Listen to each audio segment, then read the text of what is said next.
Power BI crash course के पहले और इंट्रोडक्शन वीडियो में मैं सतीश आप सबका स्वागत करता हूं। सबसे पहले मैं आपको बताने वाला हूं कि आपके डेस्कटॉप के ऊपर या लैपटॉप के ऊपर बेसिकली पावर BI हम डाउनलोड इंस्टॉल कैसे करेंगे। चलिए मैं सबसे पहले बताता हूँ आपको करना क्या है। आपके कंप्यूटर में माइक्रोसॉफ्ट स्टोर ओपन करना है, जो कि बॉटम में आपको माइक्रोसॉफ्ट स्टोर का आइकॉन मिल जाएगा। टास्क बार पे नहीं है तो आप सर्च में माइक्रोसॉफ्ट स्टोर टाइप करके माइक्रोसॉफ्ट स्टोर ओपन कीजिए।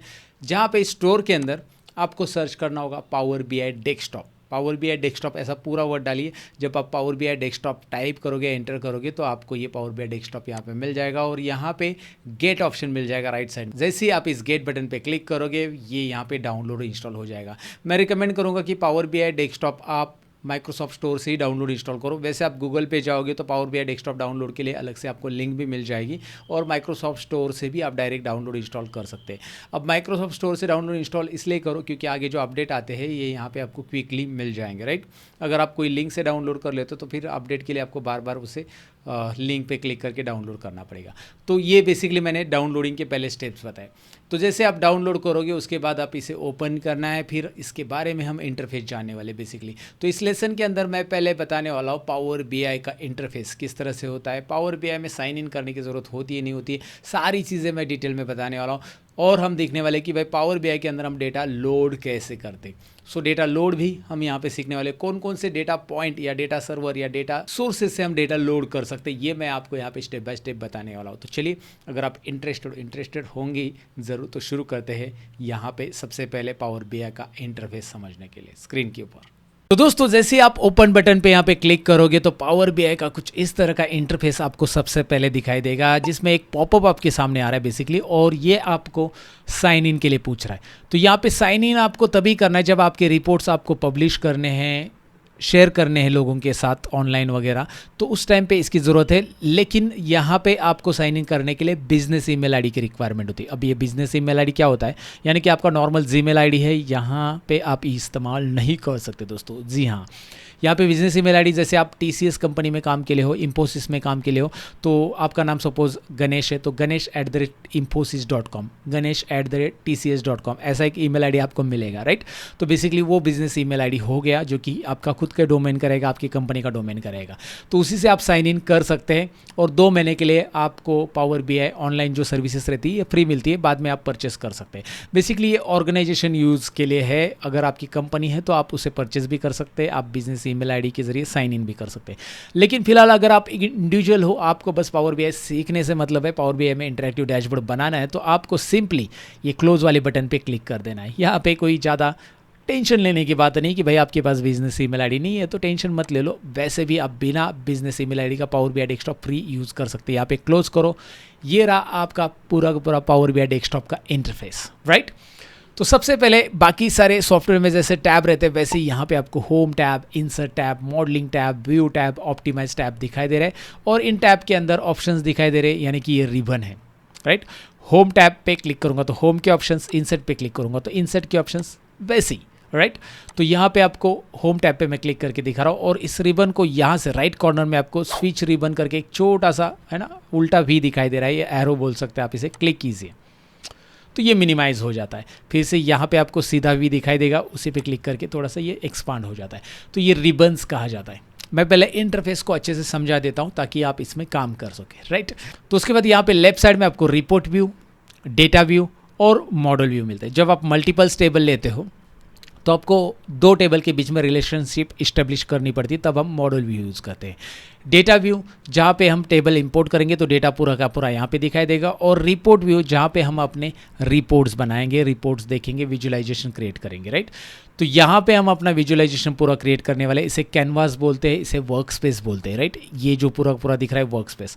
फिलहाल यहाँ पे क्या लिख के आ रहा है कि भाई आपने अभी तक डेटा ऐड नहीं किया है, add data to your report. पहले डेटा ऐड करो रिपोर्ट बनाने के लिए। बेसिकली आपकी रिपोर्ट तैयार तभी होंगे जब आप डेटा लोड करोगे। So once loaded your data will appear in the data pane. तो भाई डेटा लोड करने के बाद डेटा पेन में डेटा दिखाई देगा।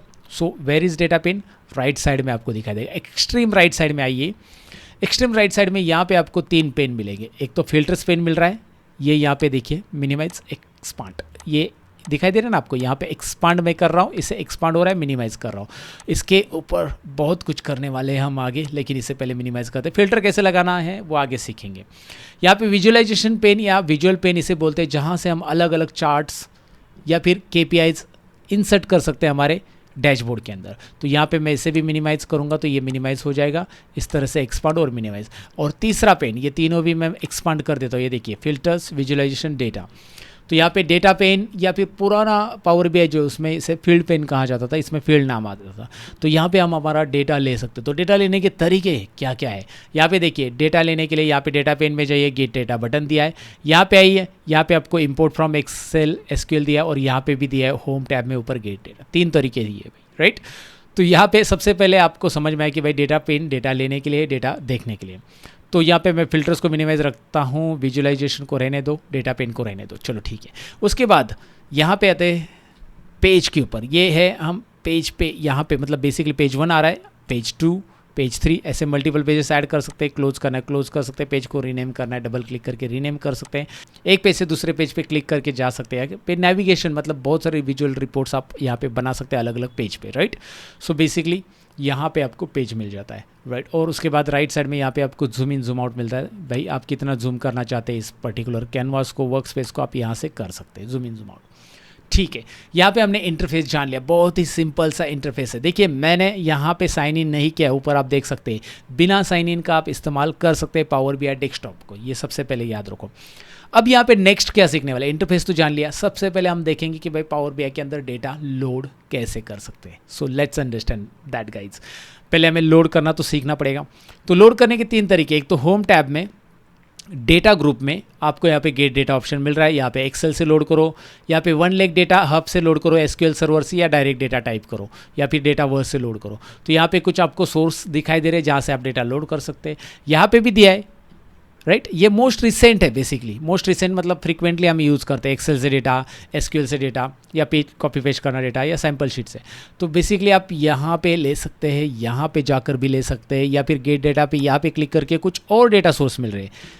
देखिए एक्सेल भी मिल रहा है, पावर BI डेटा सेट्स मिल रहा है, डेटा फ्लो मिल रहा है, डेटा वर्स मिल रहा है, SQL मिल रहा है, राइट, एनालिसिस सर्विस मिल रहा है, टेक्स्ट और CSV फाइल भी मिल रही है, यहाँ से आप ले सकते हैं, राइट। तो बहुत सारे ऑप्शंस यहाँ पे भी दिए, लेकिन मुझे और भी ऑप्शन चाहिए, तो यहाँ पे मोर पे क्लिक करो, या फिर यहाँ पे क्लिक करो gate data from another source. तो जैसे आप इस पर क्लिक करोगे एक पॉपअप आपके सामने आएगा, बेसिकली एक डायलॉग बॉक्स आएगा, पॉपअप नहीं डायलॉग बॉक्स आएगा। ये डायलॉग बॉक्स के अंदर आपको मिलेंगे बहुत सारे डेटा सोर्सेस, 100+ डेटा सोर्सेस से हम डेटा ले सकते हैं दोस्तों। आई रिपीट, 100 से भी ज़्यादा डेटा सोर्सेस से हम डेटा यहाँ पे ले सकते हैं। देखिए स्पार्क है, यहाँ पे आपको अजूर मिलेगा, सब कुछ मिलेगा यहाँ पे, मतलब बहुत सारे डेटा सोर्सेज अवेलेबल है मार्केट में जो आप भी नहीं जानते होंगे, मैं भी नहीं जानता, इतने सारे डेटा सोर्सेज मार्केट में अवेलेबल है। शेयर पॉइंट से डेटा लेना है तो आप शेयर पॉइंट से ले सकते हैं। आप PostgreSQL से लेना चाहते हो तो आपको सपोज पता नहीं, तो आप यहाँ पे टाइप करो PostgreSQL, राइट। आपको पता नहीं कि वो कहाँ पे, तो आप जैसे टाइप करोगे यहाँ पे देखिए अजूर डेटाबेस भी आ रहा है, PostgreSQL भी आ रहा है, तो आप यहाँ पे जाकर उससे डेटा यहाँ पे ले सकते हैं। JSON फाइल से लेना है, यहाँ पे देखो XML फाइल से लेना है, तो बस आपको सेलेक्ट करने की देरी है गाइस। यहाँ पे ढेर सारे डेटा सोर्सेस आपको दिए हैं, राइट। तो फिलहाल हमारा टास्क है कि हम लेने वाले हैं बेसिकली एक्सेल वर्कबुक, राइट। इस वाले से बेसिकली एक्सेल फाइल में से हमें डेटा लेना है, हमारे पास एक्सेल फाइल में डेटा पड़ा है, and let me help you to understand data guys, right. तो ये डेटा इंपोर्ट करने के पहले डेटा समझ लेते हैं, राइट। यहाँ पे तो हम जाने वाले, but let me open Excel file. यहाँ पे आपके सामने एक्सेल फाइल आ चुकी है, ये है sales data, look at all guys, और ये है फ्लिपमार्ट सेल्स डेटा सेट। ये फ्लिपमार्ट एक ऑनलाइन बेसिकली वेबसाइट है जहाँ पे हमारे प्रोडक्ट बेचे जा रहे हैं। एग्जांपल डमी डेटा है, एग्जांपल ले लो, और आपको इस पर्टिकुलर फ्लिपमार्ट कंपनी के लिए यहाँ पे डैशबोर्ड क्रिएट करना है। तो यहाँ पे आपको रो ID मिल रहा है, यहाँ पे आपको ऑर्डर ID मिल रहा है, जो ऑर्डर कस्टमर प्लेस करे उनका ऑर्डर ID है। Let me zoom it, you can see properly. Order date मिल रहा है, उसके बाद यहाँ पे शिप डेट मिल रहा है, उसके बाद शिप डेट ऑर्डर डेट यानी कि कभी ऑर्डर किया है कभी शिप किया प्रोडक्ट को, उसके बाद shipping mode shipping mode basically data को समझ लो प्रॉपरली, फिर हमें यहाँ पे डैशबोर्ड बनाने में आसानी होती है। हमेशा पहले डेटा समझना बहुत ज़रूरी है। मैं हमेशा कहता हूँ डेटा को समझ लो बेटा, राइट। सो शिपिंग मोड के अंदर यहाँ पे स्टैंडर्ड क्लास है, सेम डे डिलीवरी है। जैसे कि स्टैंडर्ड क्लास मतलब 7 डे या 10 डे डिलीवरी जो रहेगा अपनी कंपनी का पॉलिसी। दूसरा है सेम डे डिलीवरी मतलब उसी दिन डिलीवरी। यहाँ पे और भी रहेगा, जैसे सेकेंड क्लास डिलीवरी भी है, फर्स्ट क्लास डिलीवरी भी है। तो अलग अलग शिपिंग मोड हमारे अवेलेबल है, राइट। उसके बाद कस्टमर आईडी आपको दिखाई दे रहा है, वो पर्टिकुलर कस्टमर जो ऑर्डर करे उनका आईडी, कस्टमर नेम है। उसके बाद सेगमेंट है, भाई हमने यहाँ पे कुछ सेगमेंट में कस्टमर को डिवाइड किया है। कंज्यूमर यानी कि जो इंडिविजुअल ऑर्डर कर रहा है। होम ऑफिस यानी कि जो जिसका बड़ा बिजनेस नहीं लेकिन वो घर से बिजनेस चला रहा है, जैसे कि फ्रीलांसर होता है, तो वो ऑर्डर कर रहा है। और तीसरा यहाँ पे एक और ऑर्डर है हमारे पास कॉर्पोरेट, यहाँ पे देख सकते हैं आप, नीचे मैंने स्क्रॉल करके दिखाई दे रहा है। सो कॉर्पोरेट, ये 3 टाइप के हमारे पास सेगमेंट से कस्टमर है, बेसिकली हमने डिवाइड किया कस्टमर को, राइट। उसके बाद सिटी, कौन सी सिटी से ऑर्डर किया है, स्टेट, और उसके बाद कंट्री। यहाँ पे कंट्री है, बहुत सारी कंट्रीज है अलग अलग। यहाँ पे आपको कनाडा दिखाई दे रहा है, ऑस्ट्रेलिया दिखाई दे रहा है, न्यूजीलैंड, इराक, बहुत सारी, ओके, फिलीपींस भी है। तो यहाँ पे ऑल ओवर वर्ल्ड के अंदर हमारा ये सेल्स है। तो हम देखेंगे कि भाई इसका मैप चार्ट कैसे बनेगा, आगे है। यहाँ पे रीजन है, भाई कौन से रीजन से, बेसिकली अगर वो कंट्री है तो कौन सा रीजन है बेसिकली उसका। फिर मार्केट यहाँ पे दिया है, कौन से मार्केट है, बेसिकली मार्केट यहाँ पे हमने डिवाइड किए है उसके लिए। फिर प्रोडक्ट आईडी है, प्रोडक्ट का आईडी है। उसके बाद कैटेगरी है, भाई कौन कौन से कैटेगरी के प्रोडक्ट है हमारे पास, ऑफिस सप्लाई, फर्नीचर है, टेक्नोलॉजी, ये 3 कैटेगरी है। और नेक्स्ट है सब कैटेगरीज। सब कैटेगरीज, कैटेगरी के अंदर कुछ सब कैटेगरीज हमने लिए कि भाई स्टोरेज, फिर उसके बाद सप्लाईज, फिर पेपर, फर्निशिंग, ऐसे अलग अलग हमने दिए। उसके बाद प्रोडक्ट का नाम आ रहा है, and then next that is numerical values column, कि भाई कितना सेल्स हो चुका है डॉलर में। आपको हमारा ये इंटरनेशनल कंपनी तो यहाँ पे डॉलर में हमने रखा है प्राइस। शिपिंग कॉस्ट, उसके बाद क्वांटिटी कितना सोल्ड हो चुका है, बेसिकली सेल्स तो आपको पता चला है कितना सोल्ड है अमाउंट में, लेकिन शिपिंग कॉस्ट यहाँ पे पता चल रहा है। उसके बाद क्वांटिटी और हमारा प्रॉफिट कितना है ये हमें पता चल रहा है। तो सेल्स भी है, क्वांटिटी भी है, शिपिंग कॉस्ट भी है, प्रॉफिट है, और ऑर्डर प्रायोरिटी है। मीडियम साइज़ का order, high, medium, critical order, low order, ऐसे अलग अलग प्रायोरिटी हमने डिक्लेयर की है। वो हमारा रिपोर्ट जनरेट करने के लिए हमने वो प्रायोरिटी वहाँ पे रखी, ओके। सो बेसिकली यहाँ पे हमारे पास ये पूरा का पूरा सेल्स डेटा आ चुका है। यहाँ पे एक प्रॉब्लम है इस डेटा में। अब प्रॉब्लम पहले समझना ज़रूरी है, डेटा समझना है, प्रॉब्लम समझना है। यहाँ पे एक ब्लैंक रिकॉर्ड दिखाई दे रहा है, यहाँ पे नीचे स्क्रॉल करता हूँ कुछ और ब्लैंक रिकॉर्ड है, यहाँ पे नीचे और जाता हूँ ब्लैंक है। तो यहाँ पे कुछ ब्लैंक रिकॉर्ड आ चुके हैं, टेक्निकल इशू की वजह से डेटा में ब्लैंक रिकॉर्ड आ गए। सो डेटा को क्लीनिंग करना बहुत ज़रूरी है। डेटा को जब हम लोड करेंगे पावर बीआई के अंदर तो क्लीनिंग करना बहुत ज़रूरी है, और वही हमें स्टेप बाय स्टेप सीखना है गाइज, राइट। क्योंकि भाई डेटा जो हमारे पास आता है वो डेटा ज़रूरी नहीं कि वो प्रॉपर डेटा रहे, तो हमें उसे सिस्टमेटिक वे से पहले प्रेजेंट करना है। तो उसके लिए डेटा एक्सट्रैक्शन टूल हम यूज़ करने वाले हैं पावर बीआई के अंदर, वो हम आगे देखने वाले हैं। तो सबसे पहले मैंने आपको बताया ये करना क्या है, डेटा समझना है। तो डेटा में क्या करना ज़रूरी है, कभी कभी डेटा में डेट फॉर्मेट प्रॉपर नहीं हो सकता है, तो डेट फॉर्मेट हमें अप्लाई करने की ज़रूरत है। कभी हमें कोई कॉलम ऐड करने की ज़रूरत हो सकती है एक्स्ट्रा, तो वो सारी चीज़ें हम कर सकते हैं पावर बीआई के अंदर। जी हाँ, पावर बीआई के अंदर जब डेटा लोड करेंगे तो वो सारी चीज़ें हम कर सकते हैं। डेटा समझ लिया, तो अब डेटा लोड कैसे करते हैं ये भी देख लेते हैं। Import data from Excel click करते तो भी चलेगा। तो मैं यहाँ पे क्लिक करता हूँ, यहाँ पे हमारे पास ये एक्सेल फाइल मिल रही है, Flipmart sales data set, open, right. जैसे मैं यहाँ पे ओपन करूँगा, यहाँ पे मेरे सामने आएगा एक डायलॉग बॉक्स अगेन, राइट। यहाँ पे आपको दिखाई दे रहा है बेसिकली वो एक्सेल फाइल का डेटा एनालाइज कर रहा है और इसे लोड कर रहा है मेरे सामने। और मैं यहाँ पे क्लिक करूँगा, ये दिखाई दे रहा है एक्सेल फाइल के अंदर मेरे पास एक शीट है जिसका नाम है सेल्स, और मैं इस पर जैसे चेक करूँगा ये डेटा यहाँ पे लोड हो जाएगा, और जहाँ पे वो वैल्यूज़ नहीं है वहाँ पे वो नल दिखाएगा। ब्लैंक है ना, नल। इसे कैसे रिमूव करेंगे मैं बताऊंगा आपको, डोंट वरी। आप बोलोगे हम इसे एक्सेल में रिमूव कर सकते हैं, एक्सेल में नहीं रिमूव करना है। एक्सेल में बस डेटा लोड करते जाना है। एक बार आपने रिमूव किया ना, यहाँ पे इस पर्टिकुलर पावर क्वेरी की मदद से, बेसिकली पावर बीआई के अंदर पावर क्वेरी एक टूल है जो डेटा को प्रॉपर ट्रांसफॉर्म करता है। तो बार बार अगर आपने एक्सेल में कितना भी डेटा लोड किया, अभी यहाँ पे इस एक्सेल में 50,000 डेटा है, यहाँ पे अगर आप एक्सेल में जाओगे तो 50,000 रोज़ है। कंट्रोल डाउन एरो करता हूँ मैं डायरेक्टली, यहाँ पे आप देखोगे 50,000 रो तक जाएंगे हम। कंट्रोल डाउन एरो डायरेक्ट कर लेता हूँ, यहाँ पे एक काम कर लेते हैं, ये रहा, कंट्रोल डाउन एरो कर दिया। यहाँ पे आपको दिखाई दे रहा है 50,000, लगभग 50,000 से भी ज़्यादा है, 51,000 दिखाई दे रहा है। तो इतने सारे रोज़ है। तो क्या होगा, आगे भी मैं इसमें रोज़ और भी ऐड करूँगा डेटा और भी ऐड करूँगा, तो उस टाइम पे यहाँ पे मुझे बार बार ये ब्लैंक रिकॉर्ड रिमूव करने पड़ेंगे अगर मैं एक्सेल में करूँगा। लेकिन अगर मैं पावर क्वेरी में करूँगा तो एक बार अप्लाई की हुई स्टेप्स बार बार वो ऑटोमेटिकली अप्लाई होती जाएगी, मुझे बार बार करना ही नहीं, बस डेटा डालूंगा एक्सेल फाइल में, पावर बीआई के अंदर वो ऑटोमेटिकली ब्लैंक रिमूव होके आएगा। या जितना भी मैं क्लीनिंग करूँगा डेटा के ऊपर, जितना भी मैं स्टेप्स अप्लाई करूँगा वो सारे अप्लाई हो जाएंगे गाइज, मैं आपको दिखाऊंगा, डोंट वरी। तो सबसे पहले जैसे आप यहाँ पे डेटा लोड करते हो, यहाँ पे मैं क्लिक करूँगा और लोड डेटा ऑप्शन हमें मिल रहा है यहाँ पे। तो यहाँ से हम एक तो डेटा लोड कर सकते हैं, ध्यान से सुनिएगा, डायरेक्टली लोड कर सकते हैं। अगर हमारे डेटा में कुछ भी ट्रांसफॉर्मेशन नहीं है तो हम यहाँ पे डेटा डायरेक्टली लोड कर देंगे। अगर हमारे पास ये ब्लैंक रो नहीं होता तो मैं डायरेक्ट लोड कर देता। भाई मेरे पास डेटा में कुछ भी नहीं क्लीनिंग करने के लिए, डेटा प्रॉपर है तो प्रॉपर है तो लोड करो, लेकिन डेटा प्रॉपर नहीं है तो ट्रांसफॉर्म डेटा करो। रिमेंबर, ट्रांसफॉर्म डेटा आपको लेके जाएगा पावर क्वेरी के अंदर, जो कि हम नेक्स्ट लेसन में देखने वाले, क्योंकि एक बड़ा सेशन है वो। और इस सेशन में मैं बस बताना चाहता था कि भाई एक्सेल के अंदर डेटा आप कैसे लोड कर सकते हैं। अब एक्सेल से भी नहीं, अब एक्सेल से ही नहीं, CSV फाइल रहने दो, कोई भी फाइल रहने दो या कोई भी सर्वर रहने दो, वहाँ से आप डेटा लोड कर सकते हैं। बस करना क्या है, मैं यहाँ पे फिलहाल कैंसिल कर रहा हूँ, लोड नहीं कर रहा हूँ, लेकिन गेट डेटा में जाना है और यहाँ पे जाकर आपको SQL सर्वर चाहिए, SQL सर्वर सेलेक्ट कर लेना है, फिर आपको सर्वर डेटाबेस और यहाँ पे आपको ऑप्शन मिलेगा इंपोर्ट क्वेरी और डायरेक्ट क्वेरी। ये भी मैं यहाँ पे समझाना चाहूँगा आपको। अभी सर्वर का पूरा डिटेल्स आपको यहाँ पे लिखना है, डेटाबेस भी आपको यहाँ पे लेना है, राइट। सर्वर की इंफॉर्मेशन अगर आपको पता नहीं तो यहाँ पे पता चलता है कैसे आप पोर्ट कर सकते हैं सर्वर को, ये बता रहा है सर्वर नंबर वगैरह। लेकिन यहाँ पे एक चीज़ आपको मैं बताना चाहूँगा, डेटा कनेक्टिविटी मोड। दो मोड रहते हैं जब भी आप कोई पर्टिकुलर सर्वर से डेटा लेते हो। जैसे अभी एक्सेल फाइल से लिया तो कोई प्रॉब्लम नहीं था, वहाँ पे तो कोई मोड नहीं आया था क्योंकि वो डायरेक्टली पावर बीआई के अंदर आ गया।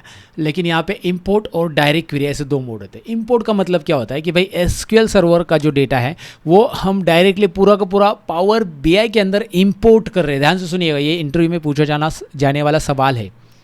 इंटरव्यू में ये सवाल सबसे ज़्यादा पूछा जाता है, डेटा कनेक्टिविटी मोड, कि भाई what are the different types of data connectivity mode in power BI, आपको पूछा जाएगा, right, while importing data from SQL server. तो कौन कौन सी दो टाइप रहते हैं आप बता दो। इंपोर्ट रहता है और डायरेक्ट क्वेरी रहता है। अब import query and what is the difference between import query and direct query, ये भी सवाल आपको पूछा जाएगा, तो आप जवाब उनको ऐसे दे सकते हैं।